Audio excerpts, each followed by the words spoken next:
హల్లెలూయా స్తోత్రం తండ్రి ప్రభువా లోకరక్షకుడా సర్వశక్తి గల తండ్రి అయా అనేక కుటుంబాలు ప్రభువా ఆడబిడ్డలు ఎంతనో ఏడిపిస్తున్నారు ప్రభా అత్తలు ఆయా భర్తలు హింసించి అయా చంపుతున్నారంట ప్రభువా అలాంటి కుటుంబంలో ఏ సైతానన్ను ఉంటే తీసివేసి మంచి హృదయాలు కలుగుడు నీ కృప దయచే తండ్రి అయా మంచి జ్ఞానం దయచే తండ్రి భర్తకి కానీ అత్తకి కానీ ఆడబిడ్డకి కానీ మరుదులకు కానీ ప్రభా అలాంటి హింసించే ఇల్లులు మారుటి నీ కృప దయచే తండ్రి.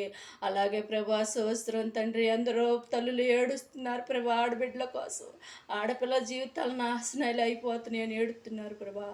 అలాంటి జీవితాలు ఆ బిడ్డలకు కలగకుండా తల్లులకు శాంతి దయచే తండ్రి, నెమ్మది దయచే తండ్రి. ఆ బిడ్డలకు కూడా ప్రభా అయా తల్లి బిడ్డలను కోల్పోతే ఎంతో బాధగా ఉంటుంది ప్రభా. ఆ పరిస్థితి ఎవరికి రాకుండా ఉండడు నీ కృప దయచేయ్యా. బిడ్డలకు బాధ అయితే తల్లులకి ఎంతో కష్టం ప్రభా. అయా బాధలు లేకుండా మంచి హృదయాలు కలుగుటి నీ కృప దయచే తండ్రి. భర్తలలో జరబడు, భార్యలలో భర్తలో జరబడయ్యా, అయా అత్తలో జరబడు, మామలో జరబడు, అనేక బిడ్డల మరుదులలో జరబడు.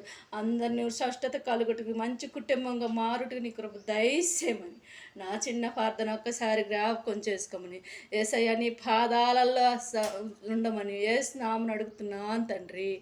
ఆమేన్.